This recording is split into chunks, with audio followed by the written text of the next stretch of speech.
Bom dia a todos, bem-vindos ao GeoDia.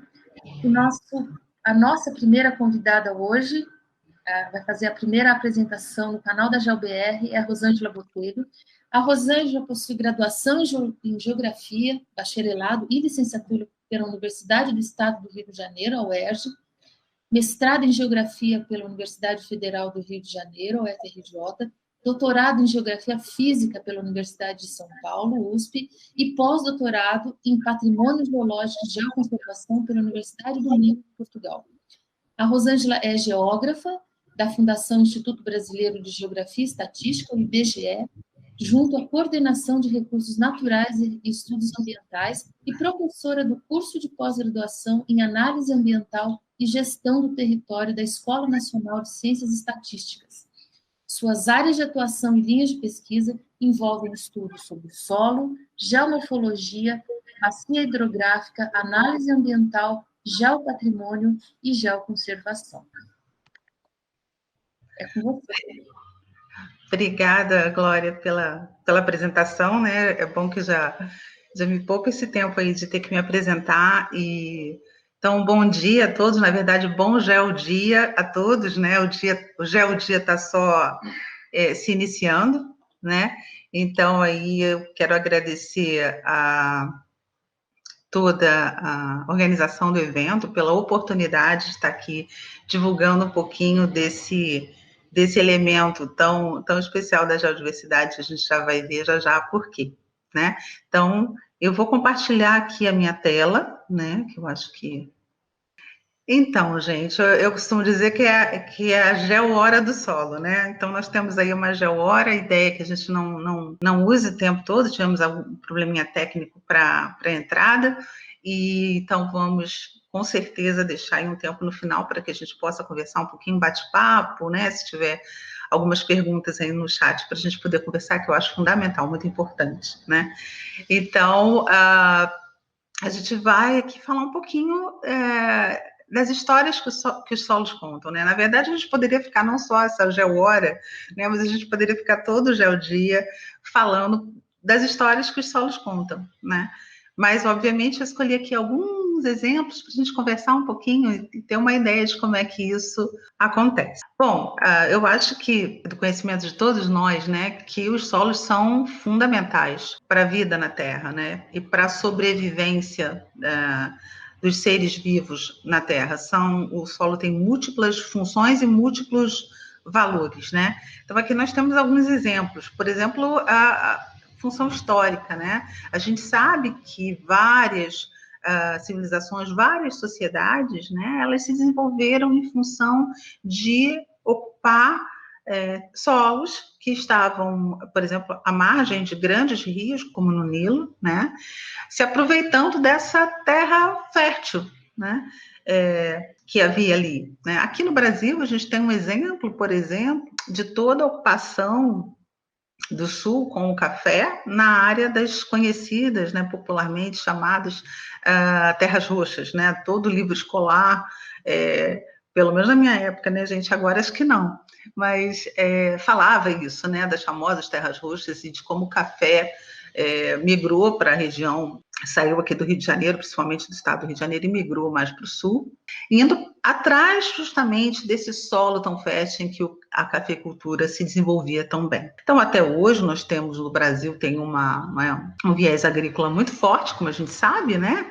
Então, para a agricultura, para a biologia, para o ecossistema, né? Para as funções ecológicas, olha, aqui a gente tem toda uma estrutura feita por formigas, né?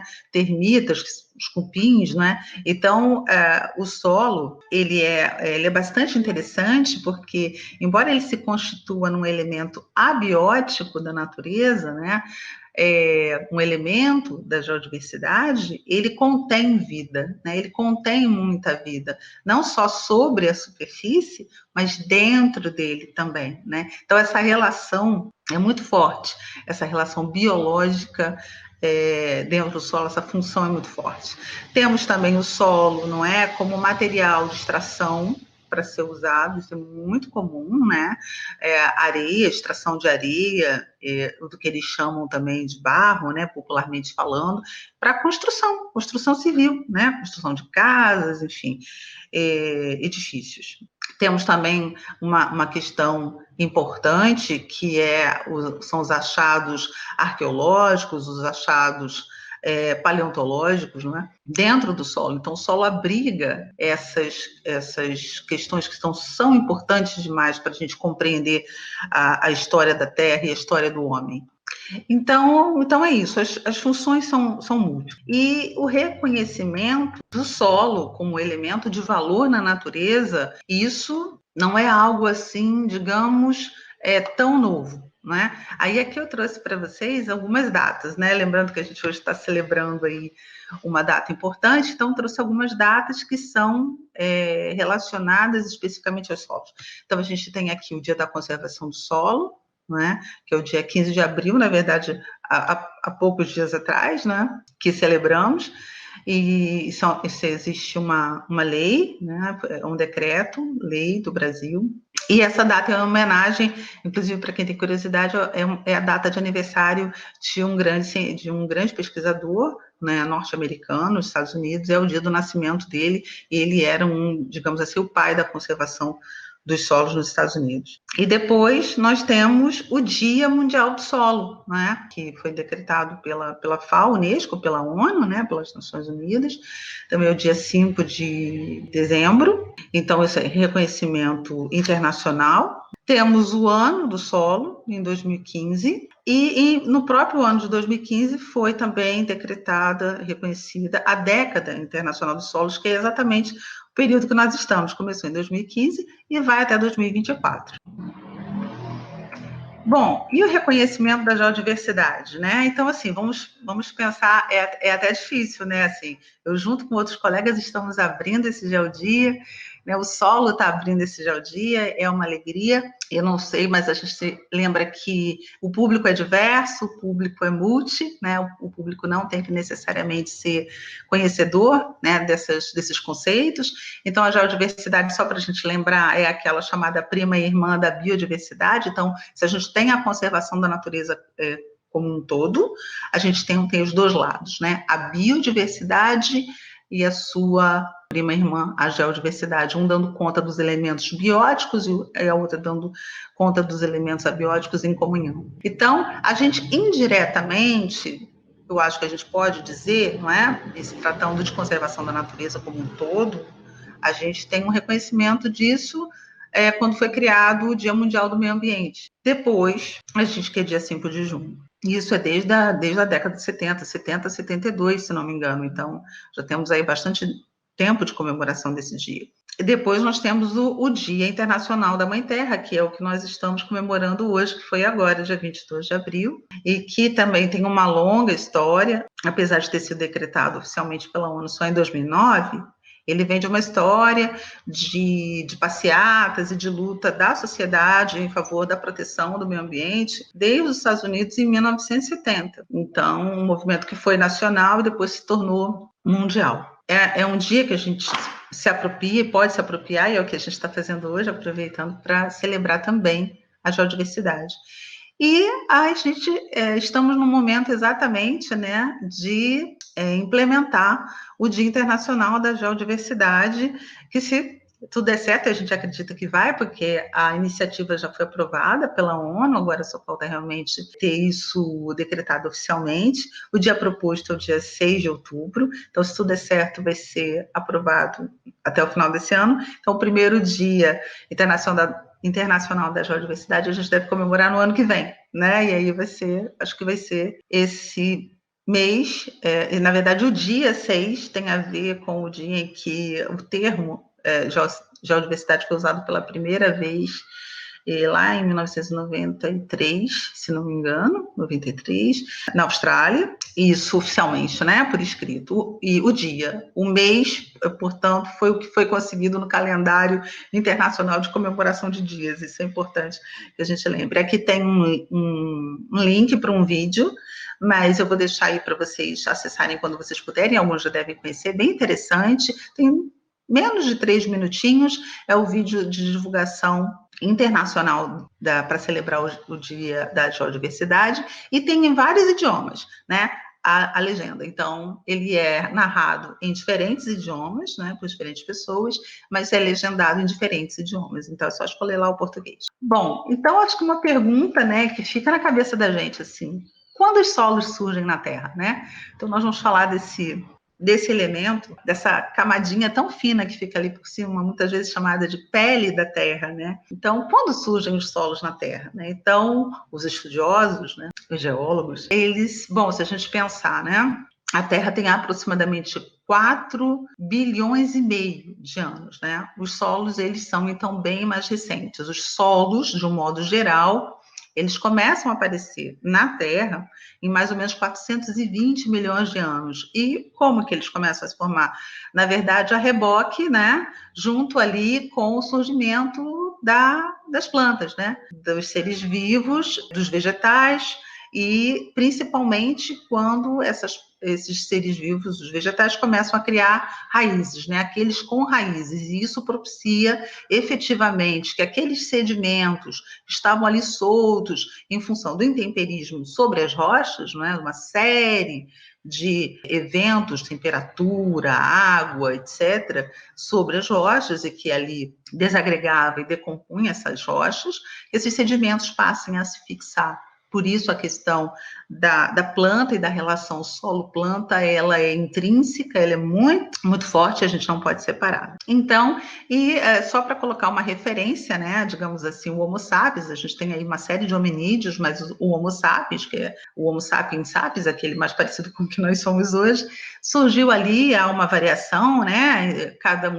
cada pesquisador tem aí um intervalo, uma coisa tão precisa, mas teria surgido há mais ou menos 150 mil anos atrás. Se a gente pensar nisso no dia, né, não vou falar geodia não, que o nosso geodia não tem 24 horas, tem 10 horas, né, mas vamos pensar no dia de 24 horas, se a gente fizer aí um paralelo do tempo da Terra com um dia de 24 horas, a gente vai ter que os solos nasceram aí aproximadamente nas 2 últimas horas do dia, né, enquanto o homem teria nascido aí nos últimos 3 segundos. Então, só para a gente ter uma ideia da escala geológica, né, e de quão é recente essas questões, algumas questões na Terra. Essa foto aqui do lado, vocês devem estar pensando o que isso tem a ver com o que eu estou falando aqui.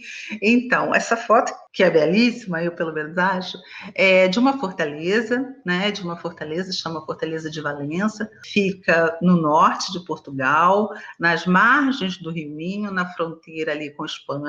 E essa fortaleza, a gente pode perceber, tive a oportunidade de visitá-la recentemente, no ano passado, e a gente pode ver que acima da muralha, né, esse aqui é um muro de pedras. Obviamente, é muito comum que nos castelos, nos fortes, nas fortalezas antigas, então, se aproveitasse todas as rochas, né, todos os blocos, fragmentos de rocha, se retirasse das rochas do local mesmo, né? Então, aqui são rochas graníticas, tá? Então, e a gente percebe, não é? Em função do uso dela como fortificação, e também como uso militar tem acessado oficialmente em 1955. Então, a gente tem de lá para cá, a gente tem só uma visitação turística, mas não me pareceu que tenha nessa parte, não, são 5,5 quilômetros de muralha, não deve ser nada fácil fazer o cuidado, né, com esse espaço. Então, nós temos aqui, eu já observei não é, plantas crescendo aqui. Então, se você tem plantas, fatalmente você tem aqui um pequeno, tênue solo, né, por menorzinho que seja. Então, aqui para vocês verem, em algumas partes eu acho que eles cortam um pouco, em outras estão mais altas, mas aqui para a gente ter uma ideia, o meu anelzinho aqui servindo de escala, ele tem mais ou menos 6 milímetros de largura, o anel. Então, a gente percebe que, na verdade, grande parte desse tênue solo, né, que sustenta essa vegetação aqui, tem mais ou menos uns 6 milímetros aí de espessura. Vamos seguir.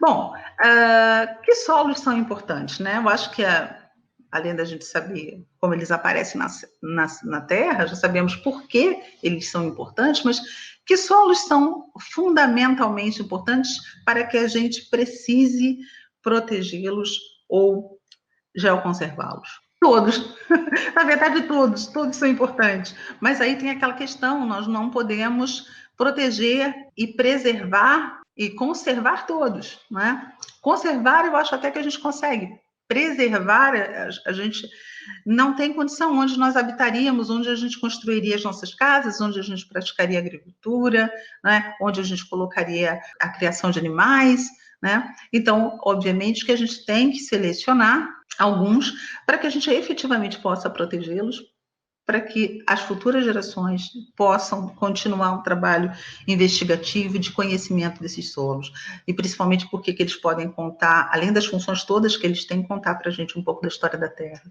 Então, quais vamos proteger, né? Os que nós chamamos de pedocítios, ou que compõem, então, o pé do patrimônio, o patrimônio pedológico. E o que esses lugares têm de especial? Então, além daqueles valores que podem assumir, culturais, históricos, ecológicos, ecossistêmicos, além de todos esses valores econômicos, ele necessariamente precisa ter um valor científico. A gente segue aí os preceitos do professor Brilha, da Universidade do Minho, de Portugal, para essa definição. Então, além dos outros valores que ele pode ter, e vários, ele precisa ter esse valor especial para a ciência. Então, que solos podem ser pé do patrimônio, né? Essa é uma pergunta importante. Então, como eu já disse, eu, juntamente com o professor Brilha, né, tentamos organizar, né, no espectro geral, em alguns grandes grupos, em alguns grandes aspectos, 4 grandes aspectos, de solos que compõem o nosso patrimônio pedológico, né? Então, são todos os paleossolos, né, que podem ser identificados, aí vou falar mais especificamente voltado para o Brasil, voltado para a nossa casa, voltado para o nosso país. Então, já vamos falar dele melhor, não é? Do que é, mas o nome já diz alguma coisa, né? Paleossolos, solos antigos. E toda essa gama de diversidade de solos que nós temos no Brasil é gigantesca. Nós temos um país grande, um país com clima diversificado, embora seja conhecido como Brasil, né? Como tropical, mas na verdade nós sabemos que nós temos várias outras regiões com climas diferentes, então nós temos um substrato, rochas diferentes, então nós temos uma variedade bem grande, né? Dentro do sistema taxonômico brasileiro, se a gente for até o 4º nível, sabe? Que nem na biologia a gente tem reino, filo, aquela divisão, a classificação de solos ela é parecida, ela é bastante semelhante. Então, se a gente for até esse 4º nível, são 938 tipos diferentes de solo, como se fossem 938 espécies diferentes, já classificadas, né? E podem surgir novos a cada momento, não é? Assim como para a biologia e para outras ciências também, né? O sistema está sempre evoluindo. Podemos achar novos espécimes, digamos assim. Então, essa pedodiversidade precisa estar representada e assegurada que a gente, no futuro, tenha essa mesma diversidade presente, né? E tem também o outro critério, que é o critério da raridade, né? Que são aqueles solos com baixa ocorrência e principalmente que contêm elementos ou atributos de ocorrência rara, né? E que se eles forem perdidos, nunca mais a gente pode vir a ver daquela forma tão específica ou didática. Solos que contam a história da ciência, que contam a história da pedologia, como a pedologia foi criada, a ciência que estuda os solos, não é? Notadamente a parte da classificação, da distribuição e do mapeamento desses solos, e que conta essa história, né? E que precisa ser preservada. E por fim, o chamado pé do patrimônio ex situ, quer dizer, aqueles elementos que foram tirados dos seus locais de origem e foram levados para compor acervos de museus, exibições, coleções científicas, e que mormente estão nas universidades e alguns centros de pesquisa também. Então, que também são importantes. Mas aqui nós vamos nos concentrar nos pedocítios, que são aqueles que estão, como a gente diz, né, outside, lá fora, ao vivo, digamos assim, né? Como os solos contam histórias, né? Eu acho que o solo a gente só pode falar que o solo conta história se a gente considerar que ele é organizado, que não é um material solto na encosta, todo misturado. Não é isso.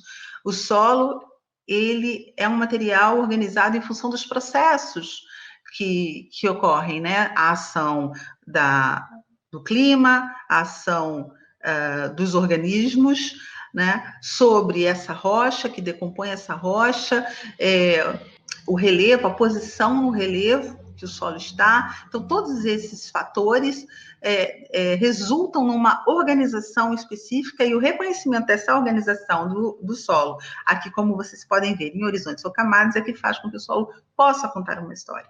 Então, isso a gente vai fazer de forma breve. Eu estou com um olho aqui, mas estou com um olho também no meu relógio. Então, eu quero que a gente tenha um espaço para algumas perguntas. Então, aqui, claro, se a gente ficar aqui em frente a um barranco, acho que o solo não vai nos contar uma história de forma tão clara, vai ser difícil compreender. Então, o que a gente faz? A gente faz uma abertura de perfil para que a gente possa, então, identificar uma limpeza, para que a gente possa identificar a organização dele, aquelas camadas e aqueles horizontes. Isso, muitas vezes, exige, não é, do pesquisador de solo, uns exercícios e alguns elementos aqui, uma escada expansível quando o corte é muito elevado, escadas no barranco, precisa ter cuidado muitas vezes, ou trincheiras, quando estamos em relevo plano, né, não temos corte de estrada, não temos barranco, então somos obrigados a abrir trincheiras para poder observar. E muitas vezes também sondagens ou tradagens, não é? A gente faz esses furos a trado diferentes tipos de trado, alguns são mecanizados, mas normalmente a gente usa o manual, e que então a gente pode extrair amostras, né? E na verdade, às vezes, a gente vai extraindo, vai acondicionando essas amostras, e a gente vai podendo perceber aí essas camadas, esses horizontes, essas mudanças na organização do solo. Então, aqui são alguns exemplos que eu trouxe para nós, como eu disse, poderíamos falar aqui todo dia, né? Mas eu trouxe alguns exemplos que eu acho que são bastante interessantes, assim, principalmente para quem não é muito da área, né?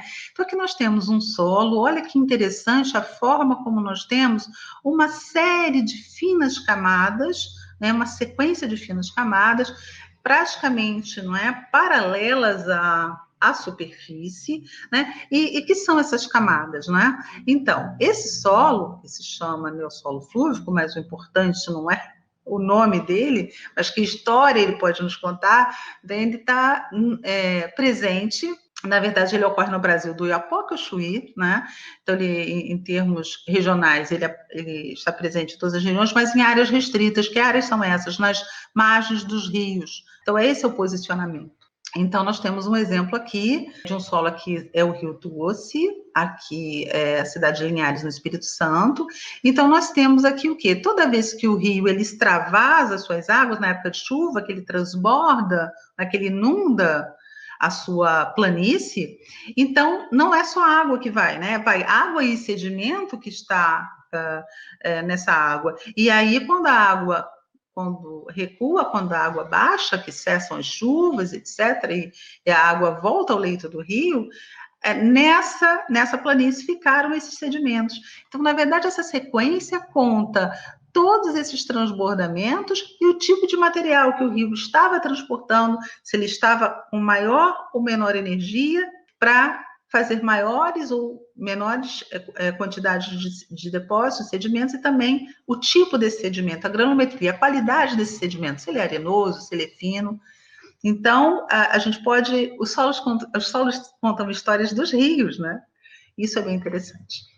Bom, um outro exemplo que eu trouxe para vocês é esse solo, que eu acho que chama bastante atenção nele, é exatamente esse horizonte bem esbranquiçado aqui. A gente vem de um horizonte superficial mais escuro, que tem matéria orgânica, né? Está relacionado a essa entrada de matéria orgânica pela vegetação, não só atual, mas do passado, presente também sobre ele, mas chama atenção essa camada branca, né? Tão esbranquiçada. O que é isso? O que significa isso?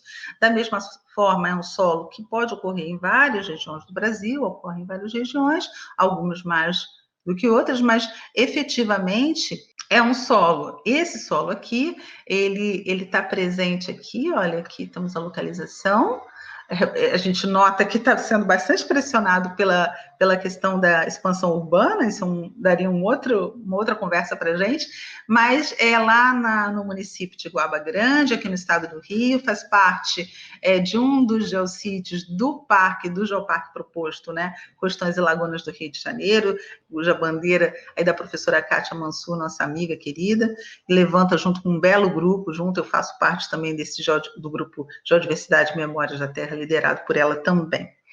Então, esse solo é bastante interessante. Como é que surge, então, essa camada esbranquiçada? Nós temos, então, uma perda, né? Na verdade, essas camadas aqui, elas eram exatamente como essa, e os materiais começam a migrar, as argilas começam a descer, começam a migrar para a parte inferior do perfil.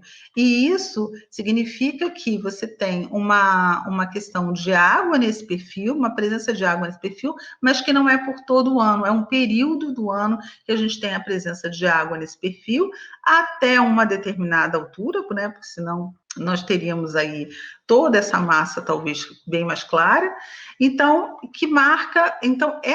esse limite, ele marca uma história, e esse limite marca uma outra história também, né, de perda desse elemento para uma parte inferior que está relacionado a uma coluna de água, uma altura de água. Sem a água, esse processo não seria possível. E sem o tempo, esse processo não seria possível, porque isso leva muitos e muitos e muitos anos.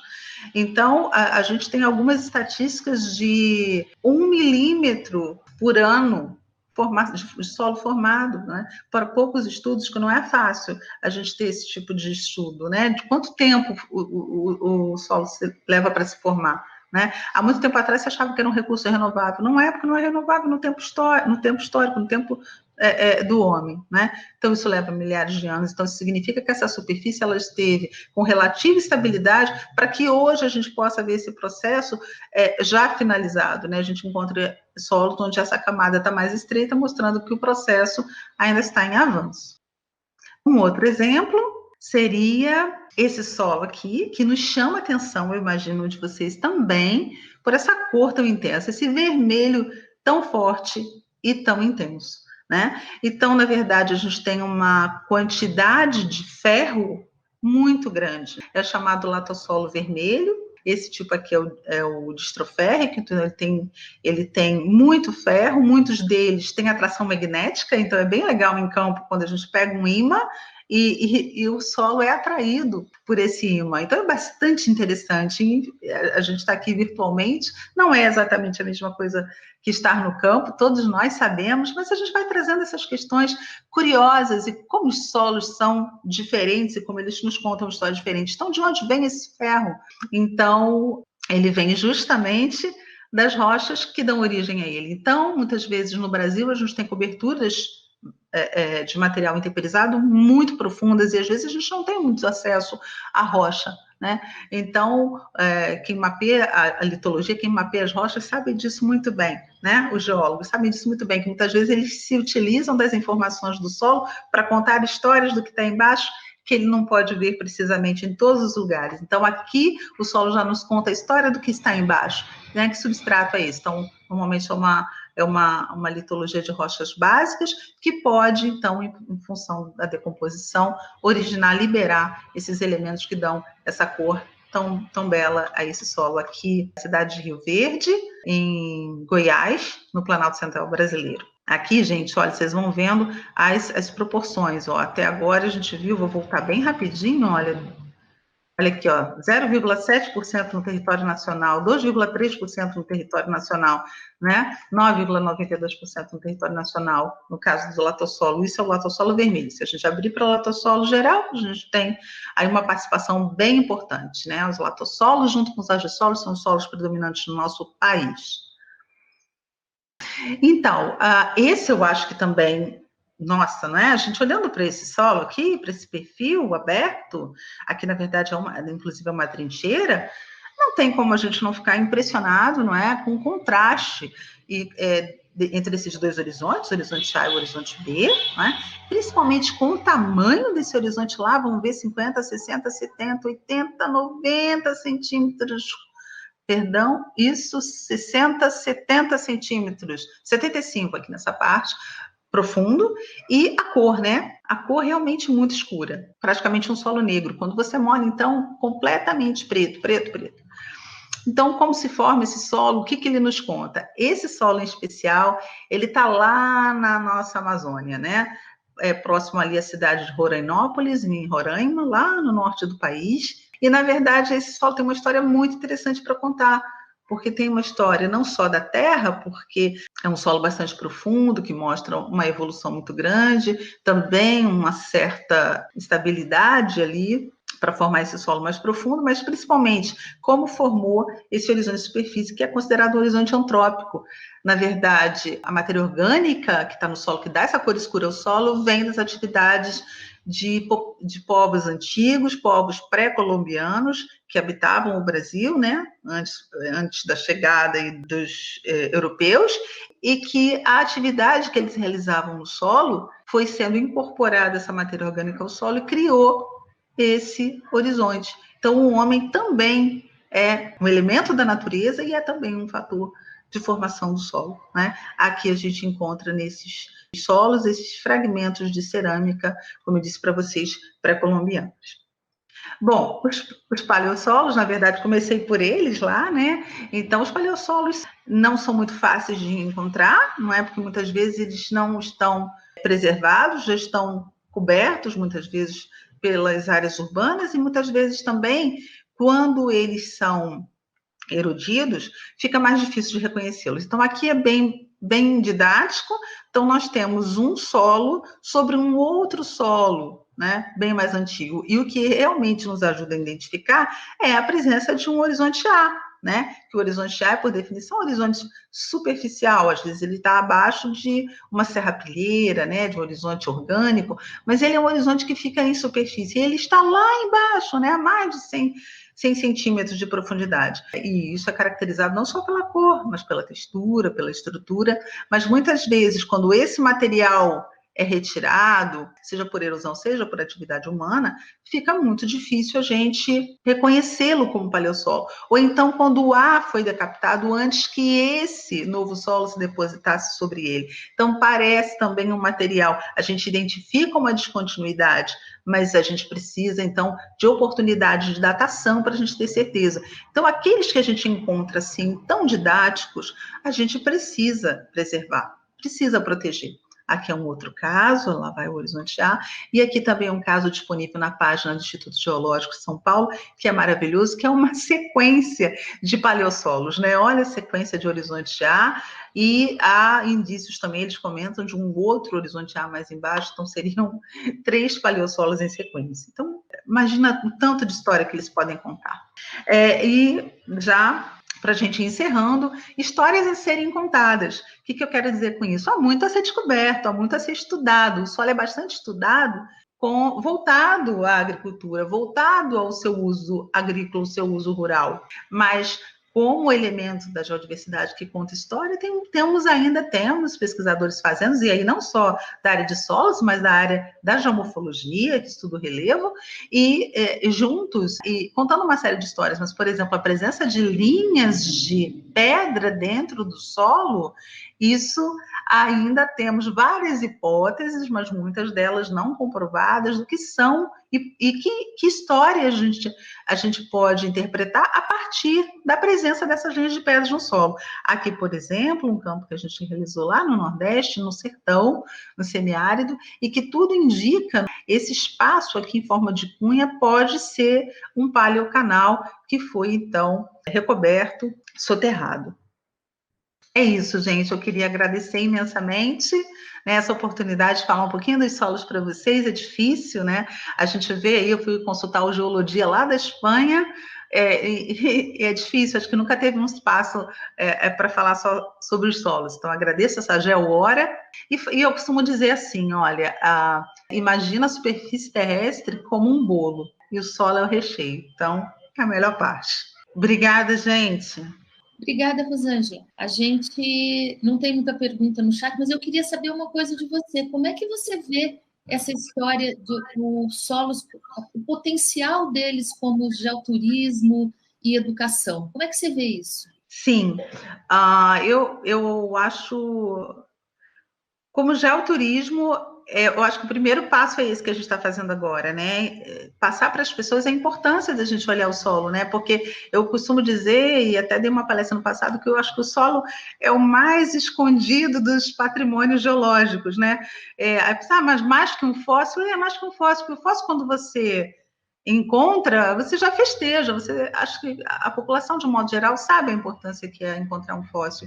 Agora, a pessoa abre um perfil de solo e fica olhando para ele e pensa, puxa, mas e aí, né? Então, eu acho que o primeiro passo é começar a contar essas histórias. Então, quando você leva para campo, que você mostra, eu sinto isso pelas minhas turmas, né? Quando eu levo minhas turmas a campo, aquela primeira foto lá da capa, da abertura, era uma turma minha, e aí eles começam a falar, nossa, agora eu entendi, nossa, agora eu estou vendo, agora eu estou fazendo a associação. Então, eu acho que o esforço é maior, né? Mas eu acho que a biologia vive isso também, né? Imagina você fazer toda uma divulgação para proteger o ursinho panda e uma outra para você proteger uma bactéria ou uma alga, né? Não deve ser nada fácil. É muito mais fácil a gente ter ali o apego ao panda, né? E proteger o panda. Então, eu acho que é isso, o solo precisa ser descortinado, né, para todos, para que a gente entenda que eles contam uma história. E eu acho que o geoturismo, eu acho que o solo pode vir junto, né, ele propicia isso.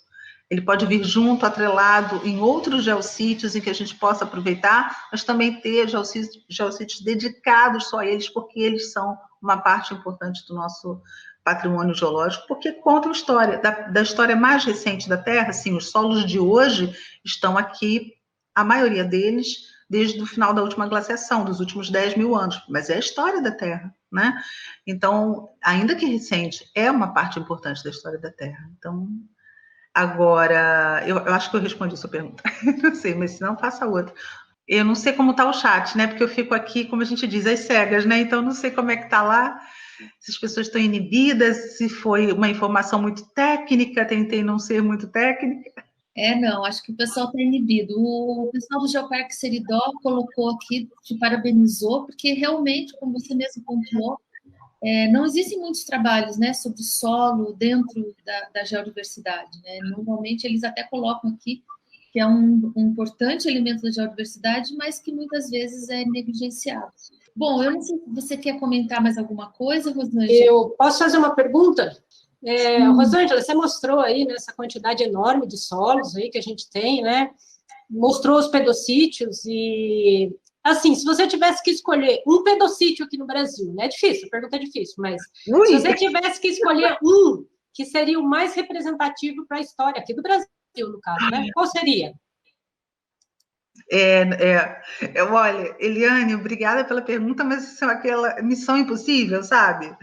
É missão impossível total, eu não teria como, não teria mesmo, porque se a gente, não teria, talvez regionalmente, por regiões ou por biomas, isso fosse uma pergunta mais fácil, né?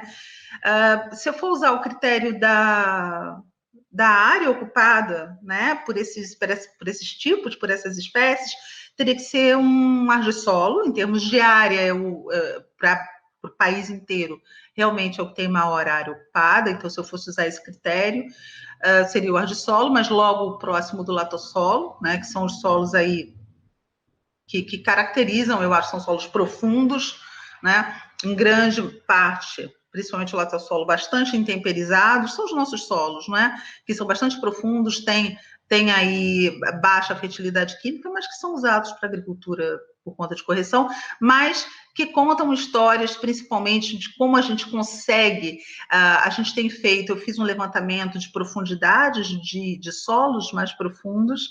Então, realmente, a gente tem solo com quase 6 metros de profundidade, um matossolo de quase 6 metros de profundidade, excluindo o C, que é aquele saprolito, a rocha podre, né? É o A e os Bs, os As e os Bs. E é incrível. Eu acho que eu faria assim, sabe aquele mega fóssil, né? Um Tiranossauro Rex, eu acho que seria o do solo, e eu escolheria esse, então, para te dar uma resposta, para não ficar fugindo da tua resposta. Eu colocaria esse latossolo de 6 metros. Estão me ouvindo? Sim, estamos. Sim, é que eu não ouvi a Eliane. Desculpa, mas eu agradeço a resposta. Imagina, Eliane, eu que fiquei pensando que tinha tido outro problema técnico aqui, eu estava assustada. Não, tá tudo certo. Você quer falar mais alguma coisa, Rosângela? Tem algo que você queira completar para a gente poder... Não, só isso mesmo, agradecer mais uma vez a oportunidade. Eu sei que não é fácil, né? Como você falou, o solo internacionalmente, né? Conversando muito com o professor Brilha, e a gente estudou bastante, e ele disse, Rosângela, aqui em Portugal, nada, e que eu conheça com essa abordagem. A gente tem muita questão do solo ser conservado como um importante elemento para a agricultura, para as atividades rurais, né? Agricultura e pastagem. Então, realmente a gente tem, e é muito importante, mas o solo tem outras funções além dessa, né? Ver o solo como um elemento abiótico importante que conta uma história da Terra, isso é muito recente, muito raro. Eu tenho apresentado e as pessoas dos outros países têm apoiado, mas e tem dito para mim, não, o máximo que se vai é o reconhecimento dos paleossolos. Isso sim, os paleossolos, ok. Fora os paleossolos, né, os solos que estão aí, que na verdade não são atuais, né? Como eu disse, um processo de migração de argila de um horizonte para outro não são anos, não são alguns anos, não, são milhares de anos para acontecer. Então, só os solos estão ali há muito tempo, então eles nos contam muitas histórias. Mas isso é uma coisa nova e difícil das pessoas perceberem, porque às vezes não tem o conhecimento necessário ainda. Mas a gente vai plantando as sementinhas. Eu espero que, apesar do chat ter ficado mais quietinho ali, que eu tenha plantado a sementinha da curiosidade, da vontade de saber um pouco mais, né? E também os professores têm que estar preparados, viu, Glória, para falar para as crianças com essa linguagem também, né?